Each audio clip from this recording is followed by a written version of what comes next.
सोचो, रात का टाइम हो और ट्रेन अपनी स्पीड में भाग रही और अचानक एक स्टेशन आए और जिसका नाम तुमने कभी सुना ही ना हो। और सबसे डरावना बात यह है कि वो स्टेशन तुम्हें दोबारा दिखने लगे। और आज की स्टोरी ऐसी डरावनी घटना पे आधारित है जिसमें एक नॉर्मल आदमी ट्रेन में अकेले सफर करते करते अपने जिंदगी का सबसे खतरनाक एक्सपीरियंस झेलता हूँ। और स्टोरी का नाम है स्टेशन नंबर 7। अगर आप ट्रेन हॉरर स्टोरी पसंद करते हैं तो वीडियो को लास्ट तक जरूर देखिएगा, क्योंकि लास्ट में बहुत ही ट्विस्ट है। ये आपको अंदर से हिला के रख देगा। एक रोहित नाम का लड़का था और बात 2013 की है।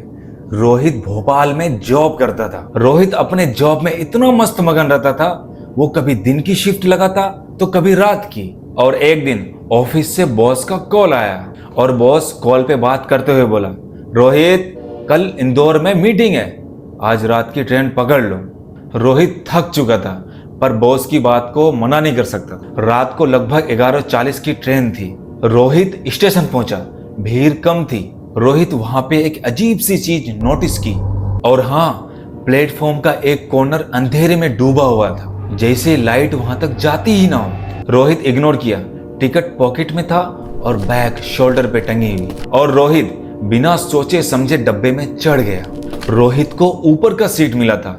उस डब्बे में 10 से 12 आदमी थे। सब अपनी दुनिया में मस्त मगन था। कोई फोन चला रहा था तो कोई सो रहा था तो कोई खिड़की में झांक रहा था। और ट्रेन चल पड़ी।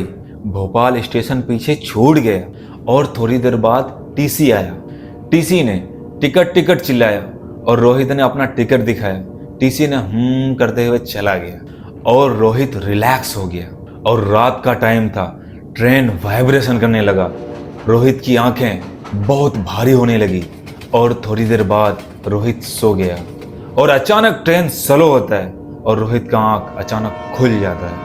और ट्रेन जहां पे रुकी वहां एक छोटा सा स्टेशन था। और रोहित बाहर देखा, साइन बोर्ड पर लिखा था स्टेशन नंबर 7।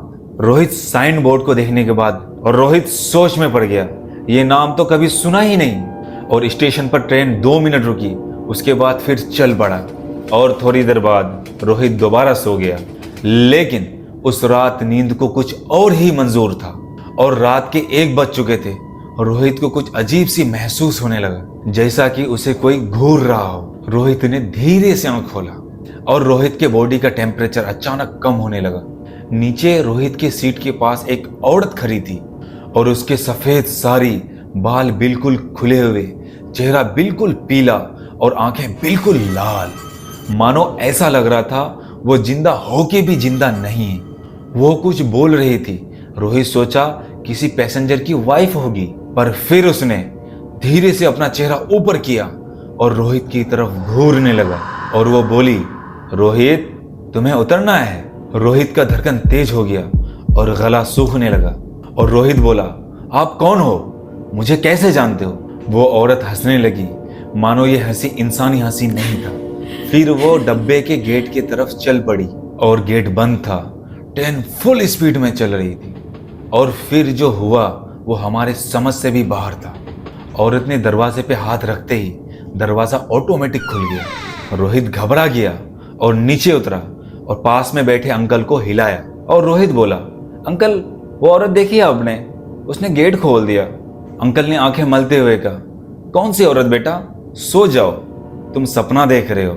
रोहित ने पीछे पलट के देखा, वो औरत गायब थी, गेट बंद था। और ये देखकर रोहित कांपने लगा। रोहित अब वापस अपने सीट में चढ़ गया और उसको बिल्कुल भी नींद नहीं आ रहा था। रोहित बार बार एक चीज सोच रहा था, वो मेरा नाम कैसे जानती थी। और थोड़ी देर बाद ट्रेन अचानक स्लो होता है। रोहित फिर खिड़की से बाहर देखने लगता है और फिर से साइन बोर्ड पर वही लिखा रहता है, स्टेशन नंबर 7। ये देखकर उसका दिमाग बिल्कुल काम नहीं कर रहा था। ट्रेन रुका और गेट खुल गया। और उसी वक्त ट्रेन में उस औरत की बार बार आवाज आ रही थी, रोहित उतरो। और रोहित ये सुनकर कांपने लगा। और वो औरत डब्बे के बाहर प्लेटफॉर्म पे खड़ी थी और वही सफेद साड़ी, खुले बाल और आंखें बिल्कुल लाल। और वो हाथ से इशारा कर रही थी, रोहित इधर आओ। और प्लेटफॉर्म के अंधेरे से एक बच्चे की हल्की सी हंसी आ रही थी। रोहित वहां घूम के देखा, वहां कोई नहीं था, सिर्फ वो औरत खड़ी थी। तभी अचानक एक पीछे से घर घर की आवाज आने लगी और ये आवाज एक बूढ़े आदमी की थी और वो बोला, बेटा यहां मत उतरना। रोहित पलटा, उन्होंने देखा एक बुढ़ा बाबा खड़ा है, उनके हाथ में माला और फोरहेड पे तिलक लगा हुआ है। और बाबा ने कहा, यह स्टेशन कोई साधारण स्टेशन नहीं है और ये रूट का पार्ट भी नहीं है। और रोहित घबरा गया और बोला, क्या मतलब? और बाबा बोला, यहाँ हर साल कोई ना कोई गायब होता है। यहाँ एक औरत आती है सफेद कपड़े में और वो बुलाती है, जो उतर गया वो कभी वापस नहीं आया। रोहित ने कांपते हुए कहा, वो मुझे नाम से कैसे जानती है? बाबा ने रोहित की आंखों की तरफ देखकर बोला, क्योंकि तुम यहाँ पे पहले भी उतर चुके हो। और रोहित घबरा गया और बोला, नहीं मैं यहाँ कभी नहीं उतरा। और बाबा बोला, तुम्हें याद नहीं, तुम्हारा एक हिस्सा यहाँ पे उतर चुका है। और बाबा ने बोला, यहाँ पे एक ट्रेन एक्सीडेंट हुआ था, यहाँ पे बहुत लोग मर गए थे। एक औरत अपने पति और बच्चे को ढूंढ रही थी और जब उसे पता चला उसके पति मर चुके हैं, वो पागलों की तरह स्टेशन के चारों तरफ घूमने लगी। और वहाँ के आसपास के लोगों ने कहा, वो अचानक एक रात गायब हो गई और अगले ही दिन उसका मरा हुआ शरीर ट्रेन की पटरी पर मिला।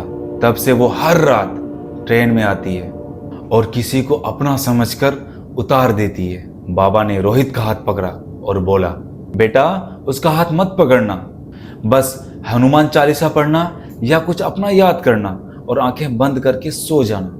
ट्रेन रुकी हुई है, गेट खुला हुआ है और वो औरत प्लेटफॉर्म पे खड़ी है। वो औरत धीरे से बोली, रोहित बस 2 मिनट के लिए यहाँ आ जाओ। और रोहित खुद को कंट्रोल नहीं कर पा रहा था। रोहित को ऐसा लग रहा था जैसे उसे कोई आत्मीय शक्ति अपनी तरफ खींच रहा हो। रोहित एक कदम आगे बढ़ाया और बाबा ने जोर से कहा, मत जा। बाबा की आवाज सुनकर रोहित रुक गया और वो औरत का चेहरा 1 सेकंड में चेंज हो गया। स्माइल बिल्कुल गायब, आंखें और लाल हो गई। और फिर अचानक प्लेटफॉर्म के अंधेरे से कुछ लोगों की परछाई दिखने लगा, जैसे वहां भूत लोग खड़े हों, पर वहां सबका चेहरा गायब था, सिर्फ काली परछाई दिख रही थी। ट्रेन अचानक झटके से खुली और रोहित गिरते गिरते बचा। और अचानक गेट बंद हो गया और वो औरत प्लेटफॉर्म पर खड़ी रह गई। और जैसे जैसे ट्रेन दूर जा रही थी, वो औरत हाथ हिलाती रही और जैसे कह रही हो, अगली बार फिर मिलेंगे। ट्रेन चली गई, रोहित जिंदा बच गया। पर रोहित के दिमाग में एक ही बात थी, स्टेशन नंबर 7। ये स्टेशन तो रूट में था ही नहीं, पर हम वहां रुक कैसे गए? रोहित सुबह इंदौर उतर गया और वो बाबा को ढूंढने में लग गया, पर वो बाबा ट्रेन में तो था ही नहीं। रोहित एक दूसरे पैसेंजर से पूछने लगा, आपने किसी बाबा को देखा? सब पैसेंजर ने बोला, मैंने किसी बाबा को नहीं देखा।